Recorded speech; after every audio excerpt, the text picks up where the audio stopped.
NCERT history chapter 3 ये आज हम इस वीडियो में पढ़ेंगे।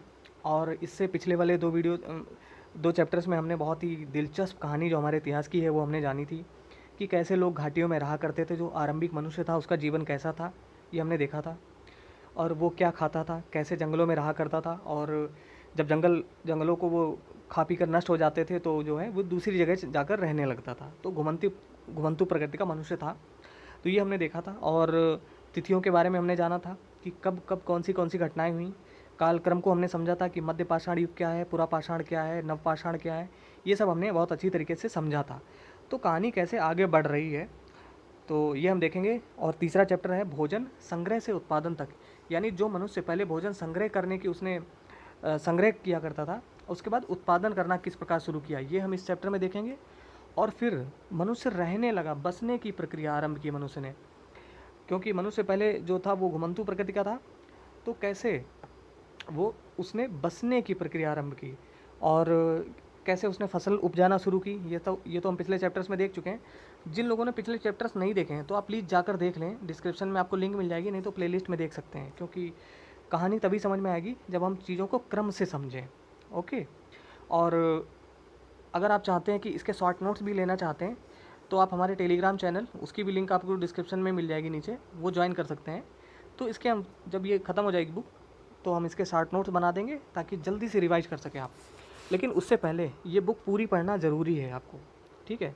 शॉर्ट नोट्स किस चीज़ के आप समझ रहे हैं ये चीज़ जानना बहुत ज़रूरी है, तो इसको पहले कंप्लीट कर लेते हैं। ओके, तो ये चैप्टर स्टार्ट करते हैं, भोजन संग्रह से उत्पादन तक। तो उसमें जो इंपॉर्टेंट चीज़ें हैं हम उन्हीं को पढ़ेंगे।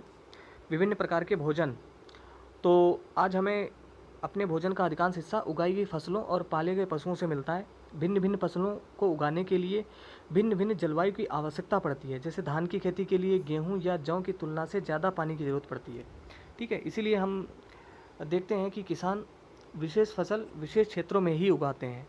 यही नहीं, पशुओं को भी अपने अनुकूल वातावरण की आवश्यकता होती है। उदाहरण के तौर पर हम देख सकते हैं कि सूखी और पहाड़ी जलवायु में मवेशियों की तुलना में भेड़ या बकरी अधिक सहजतापूर्वक जीवित रह सकते हैं। पर जैसा कि आपने अध्याय 2 में पढ़ा है, स्त्री पुरुषों ने अपने भोजन का उत्पादन हमेशा नहीं किया है, ठीक है। तो पिछले चैप्टर्स में तो पढ़ ही चुके हैं आप, वो आप देख सकते हैं। खेती और पशुपालन की शुरुआत हमने पिछले चैप्टर्स में देखा था कि कैसे सुलेमान और किरथर पहाड़ियों के बारे में वहाँ पर देखा था। मेहरगढ़ जो पाकिस्तान में है आधुनिक, वहाँ पर कैसे खेती उपजाना शुरू हुई थी। तो अध्याय 2 में हमने पढ़ा है कि दुनिया की जलवायु बदलती रही है, साथ ही जिन वनस्पतियों और पशुओं का भोजन के रूप में इस्तेमाल करते थे वे भी बदलते रहे। लोगों का ध्यान कुछ बातों की ओर गया, जैसे खाने योग्य वनस्पतियाँ कहाँ कहाँ मिल सकती हैं। मतलब मनुष्य ने जो है इस ओर ध्यान देना शुरू किया। बीज कैसे अपनी डंठल से टूटकर गिरते हैं, पेड़ों से गिरे बीजों का अंकुरण और उनसे पौधों का निकलना आदि, ये सब उन्होंने आरंभिक मनुष्य ने सीखा। इसी तरह उन्होंने पौधों की देखभाल करनी शुरू कर दी होगी। चिड़ियों और जानवरों से पौधों की सुरक्षा की होगी ताकि वे ठीक से बढ़ सकें और उनके बीज पक सकें। इस प्रकार धीरे धीरे वे कृषक बन गए। वे मतलब वे आरंभिक मनुष्य जो था। ओके। इसी तरह लोगों ने अपने घरों के आसपास चारा रखकर जानवरों को आकर्षित कर उन्हें पालतू बनाया होगा।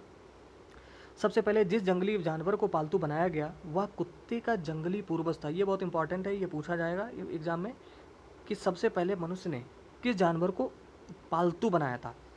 तो जो आधुनिक कुत्ता है ना, उसका पूर्वज, मतलब यहाँ पे लिखा हुआ है कुत्ते का जंगली पूर्वज, जो वर्तमान में कुत्ता है ना, इसका पूर्वज था उस समय। भाई पूर्वज तो होगा ही, जब उतने हजार वर्ष पहले, लगभग 12,000 वर्ष पहले, 10-12 हज़ार वर्ष पहले, तो सबसे पहले मनुष्य ने कुत्ते को पालतू बनाया था, ठीक है। तो ये आप ध्यान रखें।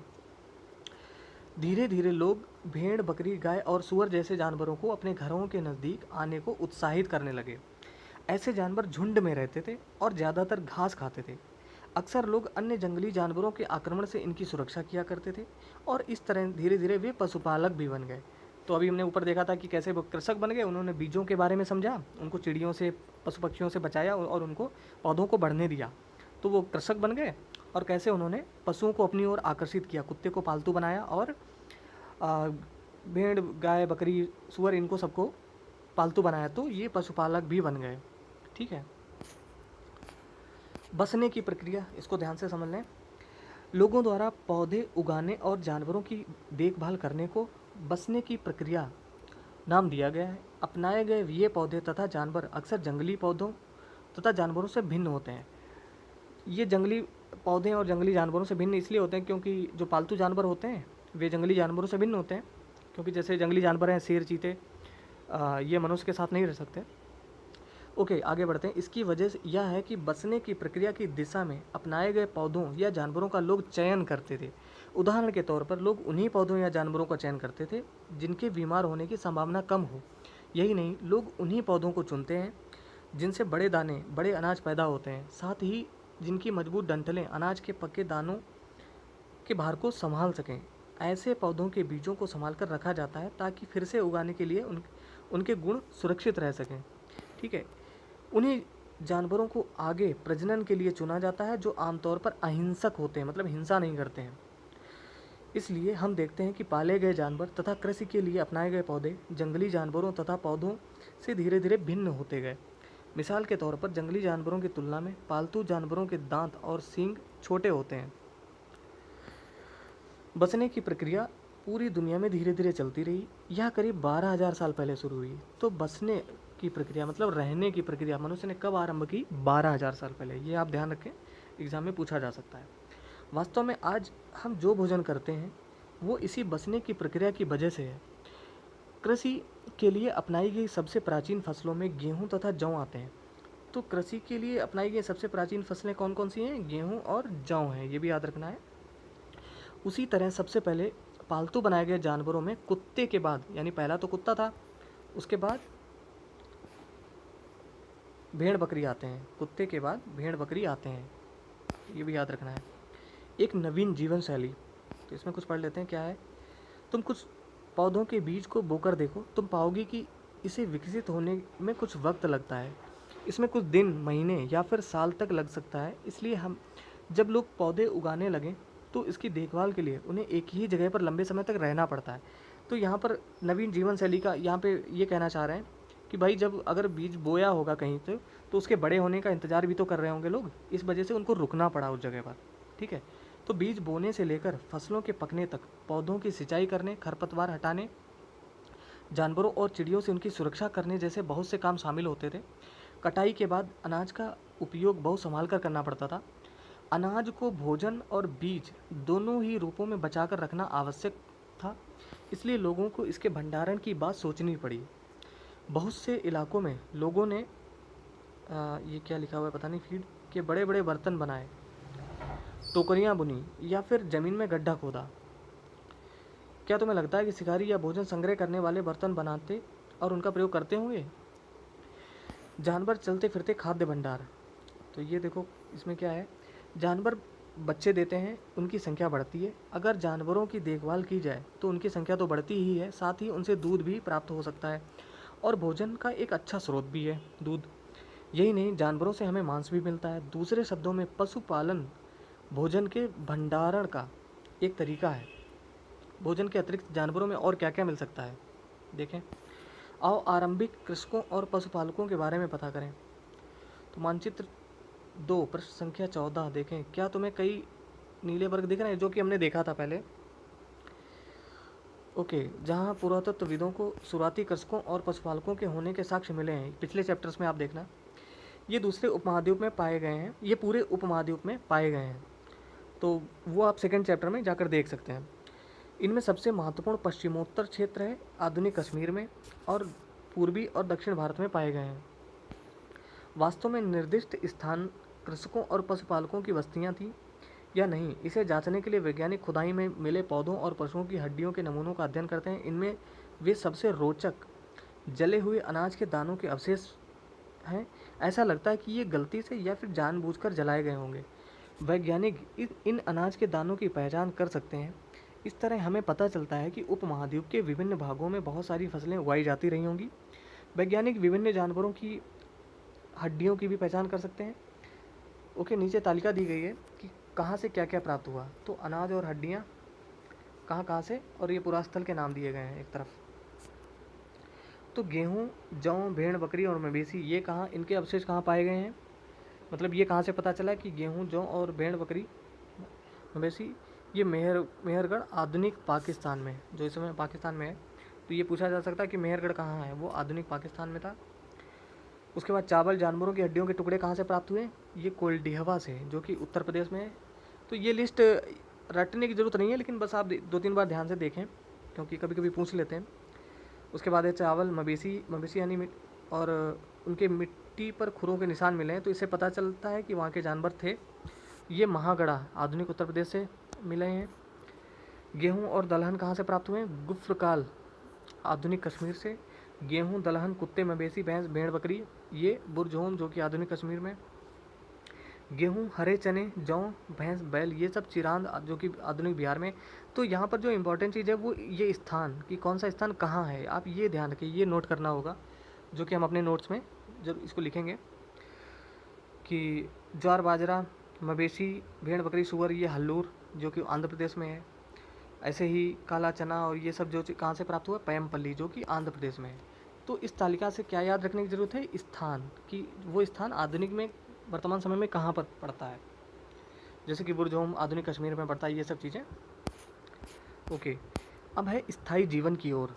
पुरातत्वविदों को कुछ पुरास्थलों पर झोपड़ियों और घरों के निशान मिले हैं। जैसा कि बुरजोम वर्तमान कश्मीर में के लोग गड्ढों के नीचे घर बनाते थे। तो गड्ढा खोद लेते थे और गड्ढे के भीतर ही वे अपना घर बना लेते थे और उसको ऊपर से ढक लिया करते थे, और उसमें नीचे उतरने के लिए सीढ़ियाँ भी हुआ करती थी। वो कि उनको कहा गया गर्तावास, मतलब गड्ढे के भीतर अपना आवास। ये कहाँ से मिला है, बुरजहोम कश्मीर में, जिन्हें गर्तावास कहा जाता है।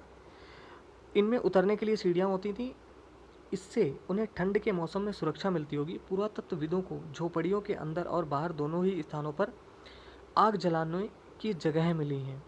ऐसा लगता है कि लोग मौसम के अनुसार घर के अंदर या बाहर खाना पकाते होंगे। ठीक है, बहुत सारी जगहों से पत्थर के औजार भी मिले हैं।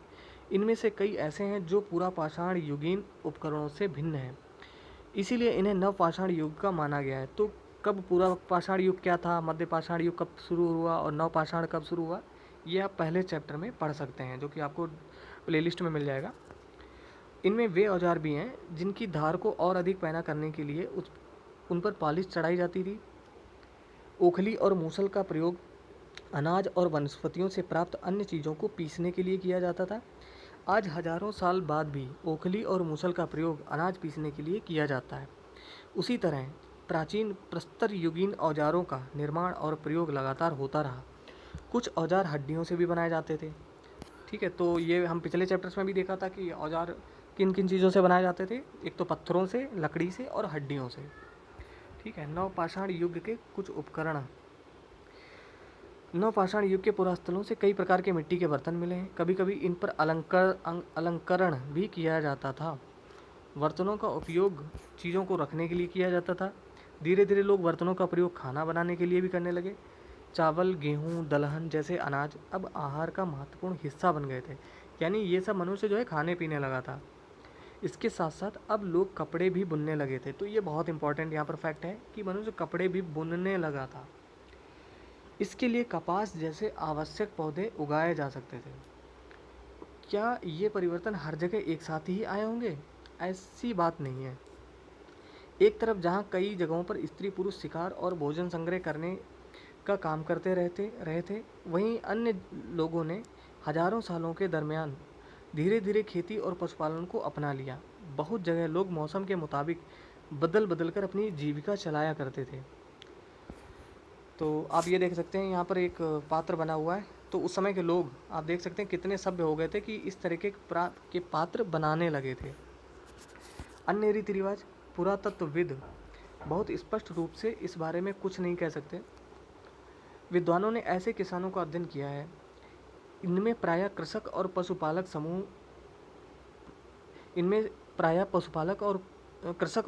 समूह में रहते हैं, जिन्हें जनजाति कहते हैं। तो जनजाति कहते हैं जो इस प्रकार के जो मनुष्य था वो कृषक और पशुपालक जो समूह में रहते थे, उन्हें जनजाति कहते हैं। विद्वानों ने पाया कि ये लोग कुछ ऐसे रीति रिवाजों को मानते हैं जो संभवतः पहले से ही प्रचलित रहे हैं।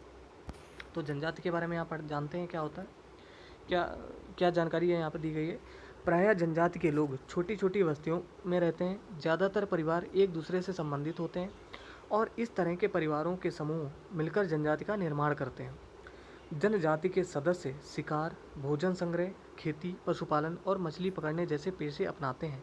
अक्सर महिलाएं खेती का सारा काम करती हैं। इनमें ज़मीन तैयार कर बीज बोने, पौधे की देखभाल करने से लेकर फसल काटने तक काम शामिल होते हैं। बच्चे पौधों की देखभाल करते हैं और चिड़ियों और जानवरों को दूर भगाते हैं ताकि वे पौधों की फसलों को नुकसान ना पहुंचाएं।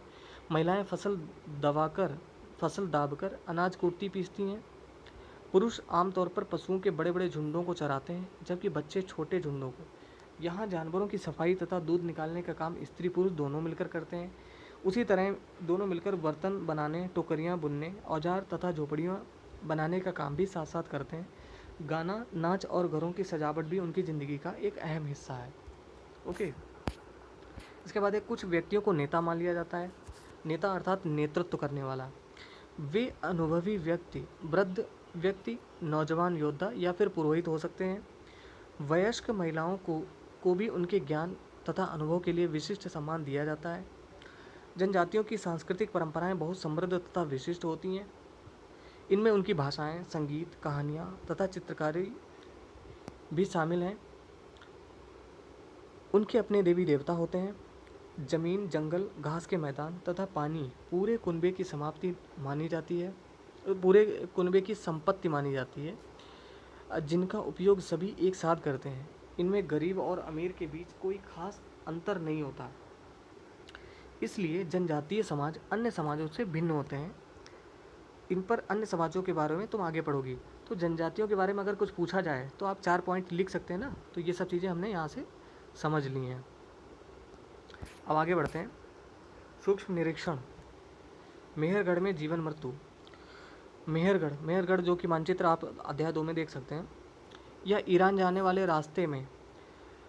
सबसे महत्वपूर्ण रास्ते बोलन दर्रे के पास एक हरा भरा समतल स्थान है, जो कि पाकिस्तान में है, लेकिन ईरान जाने वाले रास्ते में पड़ता है। मेहरगढ़ संभवतः वह स्थान है जहाँ के स्त्री पुरुषों ने इस इलाके में सबसे पहले जौ, गेहूँ उगाना और भेड़ बकरी पालना सीखा। तो सबसे पहले मनुष्य ने ये सब कहाँ शुरू किया था? मेहरगढ़ में, जो कि वर्तमान पाकिस्तान में है। यहाँ पर ब्रैकेट में क्या लिखा है? गाँव की यह विशेषता है कि वहाँ रहने वाले अधिकांश लोग भोजन उत्पादन में लगे होते हैं।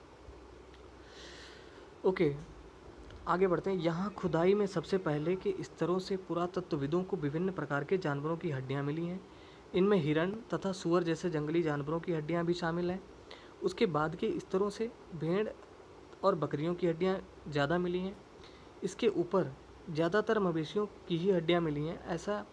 इससे ऐसा लगता है कि ये लोग मवेशियों को पालने लगे थे। मेहरगढ़ में इसके अलावा चौकोर तथा आयताकार घरों के अवशेष भी मिले हैं। प्रत्येक घर के 4 और उससे ज़्यादा कमरे हैं, जिनमें कुछ संभवतः भंडारण के काम आते होंगे। यानी लोग अनाज का भंडारण भी करते थे। पहले और बाद के स्तर, इसको समझ लेते हैं। जब पुरातत्वविद किसी जगह की खुदाई करते हैं तो वे कैसे समझते हैं कि कौन से स्तर पहले के हैं और कौन बाद के हैं? तो ये स्तर क्या है, इसको हम समझते हैं कि स्तर का मतलब क्या है। मान लो लोगों ने सबसे पहले समतल भूमि पर रहना शुरू किया, यानी स्तर 4 पर रहना शुरू किया होगा। आमतौर पर लोग जहाँ रहते हैं, घर टूटने पर दोबारा वहीं घर बना लेते हैं। टूटे फूटे सामान और कूड़ा करकट भी घरों के आसपास जमा होते रहते हैं। इन कारणों से बस्ती की ज़मीन धीरे धीरे ऊंची होती रहती है और फिर सैकड़ों सालों बाद वहाँ एक टीला बन जाता है। इसलिए जब टीले की खुदाई की जाती है तो उसका सबसे निचला स्तर सबसे पुराना होता है और उसके बाद के स्तर बाद के युगों के होते हैं। यही ऊपरी तथा निचली तहें आमतौर पर स्तरों के रूप में जानी जाती हैं। तो यहाँ ये कहने की कोशिश की गई है कि भाई जब मनुष्य रहना शुरू किया होगा, जहाँ पर जिस ज़मीन में उसने सबसे पहले रहना शुरू किया, फिर उसने घर बनाया होगा और जब घर गिर गए होंगे तो वो मिट्टी वहीं पर इकट्ठा हो गई होगी। उसके ऊपर उन्होंने फिर घर बनाया होगा, फिर कुछ काम किए होंगे। तो ये स्तर धीरे धीरे बढ़ते रहे और ये स्तर हमें ये बताते हैं कि सबसे ऊपर की जो स्तर है वो कुछ थोड़े समय पहले की बात कर रहे हैं और जो सबसे नीचे का स्तर है वो बहुत प्राचीन है। ठीक है, ओके। इसके बाद है मृत्यु के बाद सामान्यतः मृतक के सगे संबंधी उनके प्रति सम्मान जताते हैं। लोगों की आस्था है कि मृत्यु के बाद भी जीवन होता है, इसीलिए कब्रों में मृतकों के साथ कुछ सामान भी रखे जाते थे। तो ये प्रमाण, ये देखो क्वेश्चन एग्जाम में कैसे पूछा जाएगा, बहुत घुमा के पूछ देते हैं कि उन लोगों की आस्था थी कि नहीं कि मृत्यु के बाद जीवन होता है, इसमें वे विश्वास करते थे कि नहीं करते थे। ये लाइन आपको वहाँ पर दे दी जाएगी एकदम, और ख़ासकर यूपीएससी आईएएस के एग्ज़ाम्स में। हालांकि ये 6th क्लास की एनसीईआरटी बच्चों की एनसीईआरटी है, लेकिन आप यकीन मानिए इसी से आईएएस के क्वेश्चन बनाए जाते हैं। वहाँ पर 4 ऑप्शन दे दिए जाते हैं कि निम्न में से कौन कौन से कथन सत्य हैं, और एक कथन दिया जा सकता है कि प्राचीन समय के लोग मृत्यु के बाद भी जीवन होता है इसमें विश्वास रखते थे। तो रखते थे या नहीं रखते थे, वहाँ पर कभी कभी लिख देंगे नहीं रखते थे, और आपको गलत बताना होगा। तो एनसीईआरटी को इग्नोर ना करें। एक तो पता होना चाहिए कि हाँ ये चीज़ इंपॉर्टेंट है, इसमें आपका विश्वास होना चाहिए। ओके, तो आगे बढ़ते हैं। इसीलिए कब्रों में मृतकों के साथ कुछ सामान भी रख देते। तो सामान इसलिए रख देते थे कब्रों में क्योंकि उनको ये आस्था थी कि भाई मृत्यु के बाद भी जीवन होता है, इसलिए उसको चीज़ें ज़रूरत पड़ती होंगी, इसलिए वे मृतकों को दफनाने के साथ ही कुछ सामान भी रख देते थे। मेहरगढ़ में ऐसी कई कब्रें मिली हैं। एक कब्र में एक मृतक के साथ एक बकरी को भी दफनाया गया है। तो ये कहाँ कहाँ प्राप्त हुआ है? मेहरगढ़ में। ये जगह याद रखनी है आपको। संभवतः इसे परलोक में मृतक के खाने के लिए रखा गया होगा। तो बकरी को इसलिए रख दिया गया मृतक के साथ कि भाई मृत्यु के बाद भी परलोक में खाने के काम आएगी। ओके, अब आगे बढ़ते हैं। मेहरगढ़ की कब्र का चित्र फिर है यहाँ पे दाऊजली हेडिंग। ये क्या है इसके बारे में जानते हैं। मानचित्र 2 पृष्ठ 14 में, ये आप मानचित्र में देख लें, इंपॉर्टेंट है, दूसरा अध्याय ज़रूर आप देखें। में दाऊजली हेडिंग ढूंढो। यह पुरास्थल चीन और म्यांमार की ओर जाने वाले रास्ते में ब्रह्मपुत्र की घाटी की एक पहाड़ी पर है। ये जो भारत का मानचित्र है उसमें आप पूर्वोत्तर क्षेत्र देखेंगे, वहाँ पर ये दाऊजली हेडिंग है। यहाँ खरल और मूसल जैसे पत्थरों के उपकरण मिले हैं। इससे पता चलता है कि लोग यहाँ भोजन के लिए अनाज उगाते थे। साथ ही यहाँ से जेडाइट पत्थर भी मिला है। कौन सा पत्थर? जेडाइट पत्थर भी मिला है। कहाँ से मिला है? दाऊजली हेडिंग से। संभवतः यह पत्थर चीन से आया होगा। इसके अतिरिक्त इस पूरा स्थल से कास्टाज्म यानी लकड़ी का अति प्राचीन लकड़ी जो सख्त होकर पत्थर बन गई, कास्टाज्म मतलब एक ऐसी लकड़ी जो पत्थर की तरह ठोस हो गई हो, के औजार और बर्तन भी मिले हैं। ठीक है, तो इसके बाद है अन्यत्र, मतलब दूसरी जगह क्या हो रहा होगा, मतलब ये तो भारत की बात हो गई। हालांकि पढ़ लेते हैं। एटलस में तुर्की ढूंढो। नवपाषाण युग के सबसे प्रसिद्ध पुरास्थलों में एक चाताल युग तुर्की में है। यहाँ दूर दराज स्थानों से कई चीज़ें लाई जाती थीं और उनका उपयोग किया जाता था। जैसे सीरिया से लाया गया चकमक पत्थर। तो चकमक पत्थर कहाँ से लाया गया? सीरिया से। लाल सागर की कौड़ियाँ तथा भूमध्य सागर की सीपियाँ। ध्यान रहे कि उस समय तक पहिए वाले वाहन का विकास नहीं हुआ था। लोग सामान खुद या जानवरों की पीठ पर लाद कर ले जाया करते थे। मतलब मनुष्य ने गाड़ी, पहिए की गाड़ी नहीं बनाई थी उस समय तक। तो आज इसमें कुछ उपयोगी शब्द हमने प्रयोग किए थे। कौन कौन से? कृषक, यानी मनुष्य खेती करना शुरू कर दिया था, वो कृषक बन गया था। मतलब उसने बीजों को उगाना शुरू किया, उनकी रक्षा की, पेड़ मतलब जानवरों से, चिड़ियों से। ठीक है, और पशुपालक बन गया था। पशुओं को उसने आकर्षित किया, उसको पालतू बनाया। सबसे पहला पालतू जानवर कौन था? कुत्ता था। और नवपाषाण युग, बर्तन, जनजाति, गांव, घर, कब्र, ये सब हमने देखा। तो दोस्तों यहाँ पर बसने की प्रक्रिया जो है 12,000 साल पहले शुरू हुई, और मेहरगढ़ में बस्ती का आरंभ कब हुआ था? लगभग 8,000 साल पहले। ठीक है दोस्तों, तो यहाँ पे कुछ क्वेश्चन दिए गए। खेती करने वाले लोग एक ही स्थान पर लंबे समय तक क्यों रहते थे? तो इसका उत्तर यही है, आप उत्तर दे सकते हैं क्योंकि आप पढ़ चुके हैं चैप्टर, कि भाई इसलिए रहते थे क्योंकि वो फसलें उगाते थे तो उसके बढ़ने का, उसमें बीज उत्पन्न होने का वो इंतज़ार किया करते थे, फसलें पकने का इंतज़ार करते थे। तो इस वजह से ये लंबे समय तक रहा करते थे। ठीक है, ऐसे ही इसमें सारे क्वेश्चन दिए गए, आप देख सकते हैं। ओके, तो दोस्तों जल्दी हम अगला चैप्टर शुरू करेंगे। अगर ये वीडियो आपको अच्छा लगा हो तो प्लीज़ आप इसको लाइक ज़रूर कर दें और इसको प्लीज़ ज़रूर शेयर करें। अगर आप चैनल पर नए आए हैं तो प्लीज़ आप इसको सब्सक्राइब कर लें। ठीक है, चैनल को ग्रो करने में आप हमारी मदद करें अगर आपको इससे हेल्प मिल रही है। ठीक है दोस्तों, तो और इस वीडियो को शेयर ज़रूर करें अपने दोस्तों के साथ में। और बेल आइकन को ज़रूर प्रेस कर लें, ये बहुत इंपॉर्टेंट है, ताकि जब भी हम वीडियो अपलोड करें तो आपको नोटिफिकेशन मिल जाए कि वीडियो अपलोड हो चुका है, और जब आपके पास समय हो तब आप यहाँ आकर देख सकते हैं। तो दोस्तों, ये वीडियो देखने के लिए आप सभी का बहुत बहुत धन्यवाद। आपका दिन शुभ हो।